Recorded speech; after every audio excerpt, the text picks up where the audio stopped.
It's the debut, so to speak, on opening day or whenever you're listening to this. It's Jason Puckett. You're listening, you're watching on Puck Sports, pucksports.com, or on YouTube you're watching it.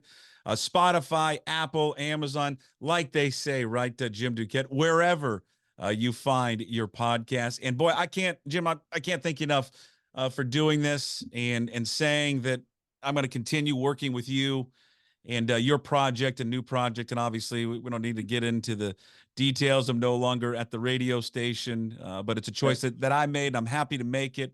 And I'm happy that you agreed to continue to do this throughout the baseball season. Jim will be joining us every week, breaking down the Mariners and all the top stories there in Major League Baseball, all brought to you by Flat Stick Pub. And big thanks quickly to Andy Largent and the folks over there at Flat Stick Pub. Couldn't have done it without those guys and the support of them and their fine locations all across the Pacific Northwest. Jim, here we go. Baseball season underway. Yes. Are you ready for it? Let's do it. Always ready for get rid of these spring training practice games. We're not for this practice. It's time for the real stuff. It is time for the real stuff and getting into baseball, and we're on the cusp of the season getting started. And of course, with the Mariners, there's a lot of question marks, right, with these guys in the Mariners. It's again, we talked a lot last year just about where they've been as an organization, where they want to go as an organization, and the question marks and just in terms of ownership, right, and the commitment, right. I think from their entire front office, and they just spent an offseason, Jim, right? It doesn't seem like they answered many of those questions. They didn't. It's interesting too when they're in this position, right? Because they have there's two teams, Seattle and the Padres, that had a lot of heavy lifting to do without adding payroll. In fact, the Padres might have even had more difficulty because they had to reduce their payroll by $75 million. But they were trying to both teams trying to revamp the roster. In Seattle, when you're trying to do that, when you're trying to, let's say, like they did with the offense, try to cut down on your strikeouts, there's something that's going to be sacrificed, right? Power, I think, is the one thing that stands out. I'm not sure about the power component with their offense. I think they'll have enough depth 1 through 9, but again, that's also question marks. So right out of the gate, that's an area to keep an eye on that first couple of weeks or month of the season is, what does this offense look like by comparison to last year, and is it going to be good enough? Because their pitching is clearly a strength, even with some of those injuries that they've had coming out of spring. All right, so do you like what they did? I mean, do you like the additions of Polanco and Garver and also Luke Raley? When you look at it as a whole, if you would take out maybe the financial constraints that obviously were put forth or put upon them by ownership group, if you remove that, do you like what Dipoto and his staff did in Hollander? I do. I like it. I like the it for me, outside of Julio and Cal Raleigh, I'm not sure they have impact in the middle of the lineup. Okay, so that's where I kind of look at that and go, I'm not sure I like that aspect. But the guys that they gave up, Suarez, we all know he was a flawed player, right? With the power, but the high level strikeouts, and some of the other guys that they kind of jettisoned. I do like Polanco if he can stay healthy as a credible lineup, middle of the lineup bat, but he's not that, like, you don't have another, it's hard to find another Julio in Raleigh, but you don't really have that guy. But I do like their overall depth. I think Haniger's poised to have a better season than what he's had, and maybe not what he was as a Mariner, but I like that acquisition as well. So, Garver, in this spot, Garver's a better 5 or 6 hole hitter overall. They may need him better, to be in a higher position in the lineup than that. But, outside of that, I do think that there is something to be said about having more consistency and putting the ball in play a little bit more than what they've had in the past. It's interesting because it feels like I guess, and it's always different, right, from how the outside probably looks at what your favorite team is, right, opposed to how you look at it when you're right there and you're local and you're kind of in it every day. I think Mariners fans would agree, and I'm a long-suffering Mariners fan. And I'm wearing a Washington State hat today, so it just goes hand in hand. I'm a long-suffering Cougar fan that nothing Yeah. ever goes right for us, and then I'm a long-suffering Mariners fan. No one else has it worse than us, I swear. But it just seems like it's a team full of what ifs. Would be my thing. It's like, well, what if Haniger can stay healthy? What if Polanco can do this? What if Urias can do this? Or Luke Raley can do this? And I think that there's a lot of trepidation, I think, with Mariner fans when they kind of take that all in, because it does feel like a bunch of what ifs. And if all those what ifs come through, okay, yes, they can have a pretty good baseball team. Maybe you're going to tell me, hey, that's no different than how a lot of teams operate at this time of year. Well, no, I think to your point, I think they do have more ifs or what ifs in their lineup, and that is, I think, more than what, let's say, certainly the Rangers offense is probably going to be the best in the league again, or sadly to say. I mean, they pound the baseball. It's unbelievable. They're incredible what they've done, and they have some question marks in their rotation and still in their bullpen. But the Astros, their offense is going to be good, maybe not great, but it's going to be good. So I think that of those three teams, Seattle's offense is third best, and it's probably a distant third. I think what I also don't know about is Ty France. We know what he's capable of. A couple of years ago, he's made some adjustments with the swing. What the heck? What is he going to be too? Like, so, like, we don't even mention his name, but I do think that if you're going to have question marks on, you take the defense, the offense, the starting pitching, and the bullpen. If you're going to have a question mark, the one area that I'd say you'd see teams get to the postseason still is in the offense. And I think as the season goes on, I think the offense will get better in time as some of these guys, develop and kind of get their footing there. But the strength is still going to be on their starting staff, and that's why I think they're going to be able to stay in it. I actually think they're going to have to make some kind of trade at the trade deadline for an offensive piece. We'll wait and see, 3 months from now, but I do think that that's got to have to be a priority for them. Let's touch on Ty France here for a second. I find the Ty France whole thing just incredible. He's a great talent. He obviously has dipped, and his kind of career arc is fallen back to where he was a few years ago. He comes over, he plays a brand new position, never played it before, and adapts quite well to it. But the hitting has been the issue, staying healthy and all that. He goes to this outfit called Driveline, which I swear, and it's in Kent, Washington. Now, Jim, you have no idea where Kent, Washington is. It's south of Seattle. And listen, I grew up kind of down by there, so I don't want to say anything disparaging about Kent, Washington. But I think most people, even in Kent, Washington, would find it funny that this is like the hub of professional baseball right now, where everybody goes in the offseason to train. It was certainly, I think Trevor Bauer made it famous. Ohtani has been there. Hitters go there all the time.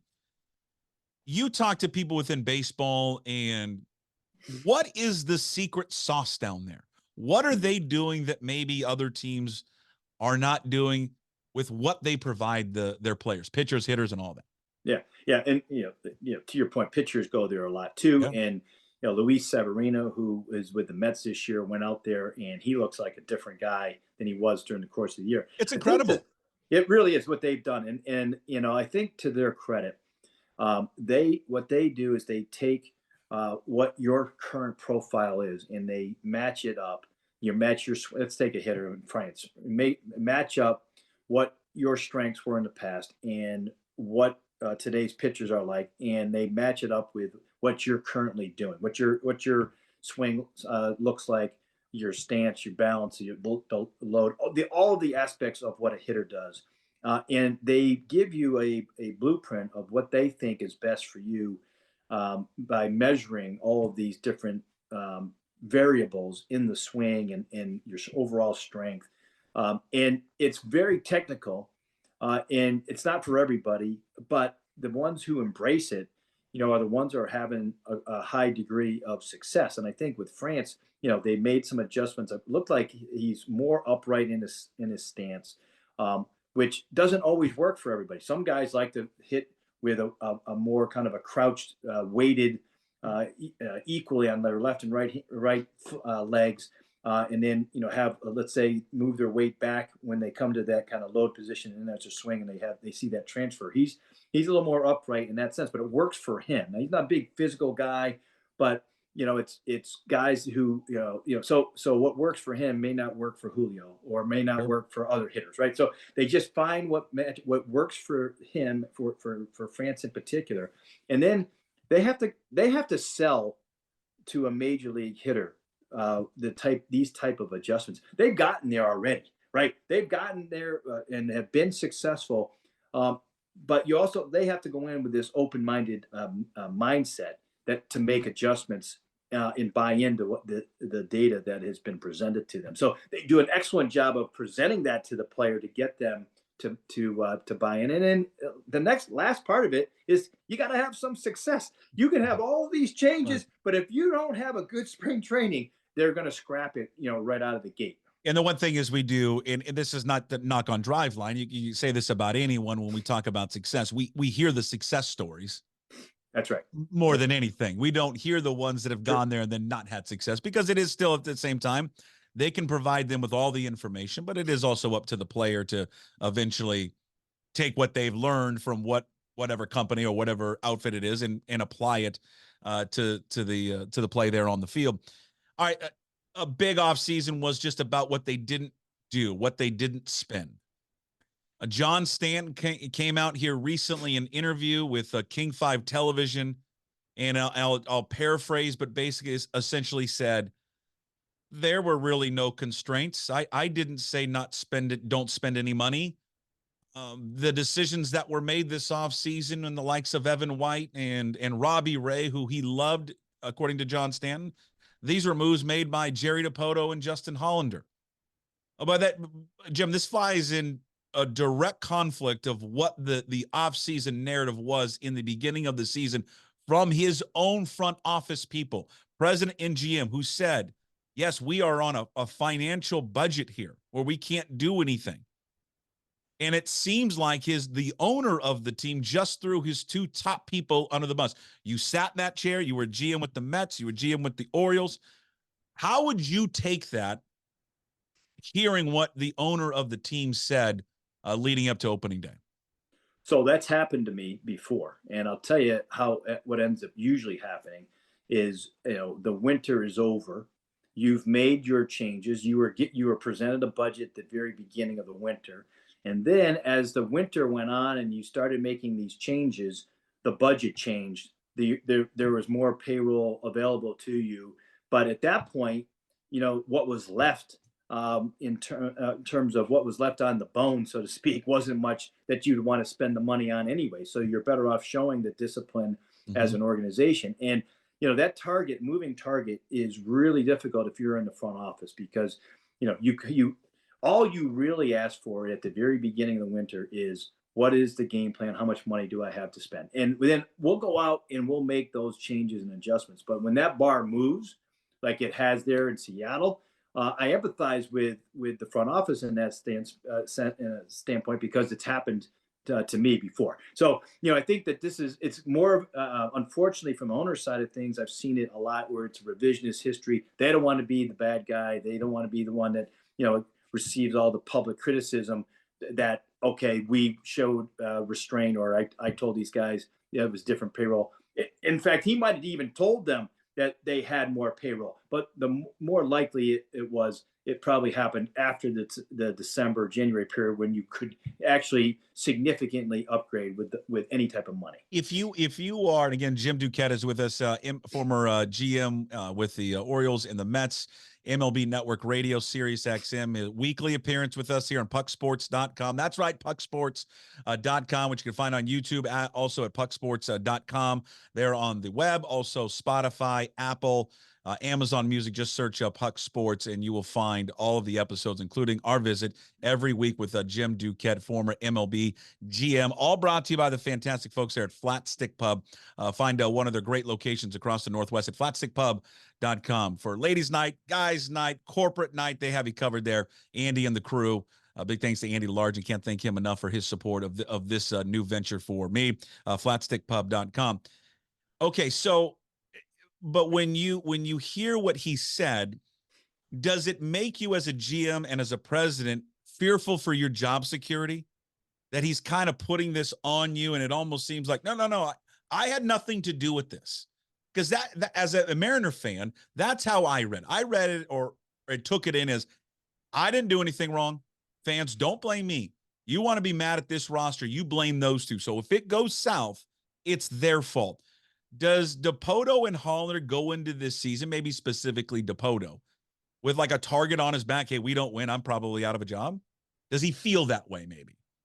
Well, I do think that those positions, and you look at the success or lack thereof, and when I say success, like getting to the postseason now is the success that you should be measured there in Seattle, right? So they haven't gotten there much, right? We only saw one postseason appearance. So I don't. You don't need to remind us, Duquette. We know it's miserable. I know it hurts. It hurts. And I occasionally I'll take a little jab to the ribs to you because of that. However, that is the standard for him this year, and he's had an abnormally long leash for the lack of success there, and I think that it's going to be better, and it's going to be a postseason run. But I do think that the owner was in some ways putting him on notice publicly, that his job is on the line. I think you always feel that as a GM anyway, but I think more so this year. We've talked to you a lot about this over the years, back when we were doing radio, Jim and I, and we brought this up a number of times last season with you. What is from your perspective inside the baseball world circles of it? What is their reputation? An ownership group and front office. How do the rest of executives, owners, insiders in the game view them? Well, I think in the front office side of it, I think that a lot of organizations view Jerry as a guy that is willing to make any trade. Right? He's an easy guy to make trades with, just because he tries. A lot of GMs are afraid to make moves. They're afraid to put their neck out on the line, and quite honestly, they are frozen in their ability to do anything. Jerry's maybe the opposite of that. That's and right. You can be critical. How many? I mean, by far, he's had the most trades on his tenure than any other general manager. It's like you could take the top 2 or 3 and put them and add them together, and it wouldn't equal what Jerry has done during this stretch. But he always tries to find, with a opposing general manager, the way to make a deal, as long as it works for both sides. So I think it's agreeable in that sense. I do think there's always been that while he tries to upgrade, he tinkers too much. It's kind of incremental upgrades that may or may not work, rather than using the farm system to completely upgrade, with the exception a couple of years ago. Like there's some criticism there, but I think overall, it's also a destination spot, I think, for other executives, because of the overall fan base there and the support of the team. But it's taken hits when it comes to the ownership support. It used to be, they were in the top 5 or 6 in payroll, not that, maybe 15 years ago, 20 years ago, and they haven't really had that, since. And I think that's the one area that they've taken more recent criticism, is that the ownership hasn't been willing to go to that next step to actually, take them to, let's say, over the hump, versus what you've seen with the Astros in their own division. There feels like, and I don't think I'm speaking out of turn, I think I'm speaking for a lot of Mariner fans, it feels like a lot of distrust, I think, with the ownership group, because I think they say one thing about their support financially, how they want to deliver a championship to the city, and we're all in, but then they don't show it. But then there's other things, external things that they do that is not just about the team that's on the field, in terms of, like, they spend money on building a new brewery, a new grill, amenities to the stadium, and not necessarily spending that money actually on the talent on the field. And I just think that right now they're in a window, especially what happened last year coming up after the playoff run. I think there's a lot of distrust, I think, with Mariner fans, and it's going to be, I think, crucial for them to win them back as soon as you can. You mentioned the pitching. When you look at this pitching, we'll get to the injury too, because Brian Woo's going to be on the IL with elbow inflammation. Emerson Hancock's going to take his spot. as a whole, where does this group sit right now as a starting staff, as you look at the best starting staffs in baseball? I think they're, and I've seen a lot of articles come out, but they're top two or three in the sport. When you look at it, even with the injury to Wu, you have a guy like Hancock who's going to fill in. That's a quality starting pitcher that you go to in that fifth spot. They have the combination of stuff. They have strikeout ability. They have the ability to go deep into the game. I think certainly Castillo and Gilbert are two of the top. Like, you're going to match up well against most starting staffs when you put those 4 or 5 guys out there. It's very few in the ability. Knock on wood, they haven't had a ton of injuries in that area. Hopefully Wu isn't the start of things to come, because if you look around the sport, there's been a ton of injuries. Over in Seattle's history, they've had a ton of starting pitchers that they've had to go to, but this group in particular has been not only very good but durable as well. Yeah, it's a hell of a staff, and they're going to have a good one going on opening day there with Luis Castillo getting the ball for the very first time. All right, I'm going to pivot to something else here, because obviously we haven't even touched on the Ohtani stuff yet, which is just unbelievable to me. Julio, we know he's the best player on the team. Is there a player that, when you look at this team right now, that will kind of move the needle one way or the other for this team based on how they perform, that you kind of earmarked more so than Julio? Who do you have a guy in mind? Well, I'll mention a pitcher I didn't even mention yet in George Kirby, because the kid is a beast, and if you put him in the 2 spot, right, and Gilbert now in the 3rd spot, and Castillo's your opening day starter, like, you can't find guys the teams that match up with those 3 around the sport. They just don't, and so I think on the pitching, Julio is the guy in the position player side. I think it's Kirby on the starting staff, for me, totally. And then, if I were to find a sleeper offensively, it might be Polanco versus Crawford. I felt Crawford had that step up year, and he's grown on me offensively over the last couple. And I think he's going to have another good year. But I look at Polanco as kind of the X factor of that offense. If he can stay healthy, he may not hit you 25 home runs, but I think he's going to be an important guy. He gives you balance to the lineup, and he gives you a really, really solid, good at bat. And to be able to have him as a lefty and a righty as a switch hitter, for me, is a nice little feature for him. Okay, I mean, let's get to this Ohtani story, which is just, I'm on a plane going to Arizona to go play golf, and I'll be honest with you, Jim, drink myself into a stupor, okay? Yeah. All right, because that's all the best way to play golf. And I see this story on my phone, and I'm like, oh my God. And it kind of it reads initially as Ohtani's betting on baseball. Yeah. This is one of the oddest stories. I don't know what to believe, what not to believe. I clearly don't believe the stories that are coming out about it. The press conference was odd. There's one camera. It's in a small room. They clearly didn't want attention on this. I mean, Jim, they were already going to be the number one storyline heading into the season because of him, because of all the money they spent. And it is either they're going to win a championship or it's a failed season. That is the reality for the LA Dodgers.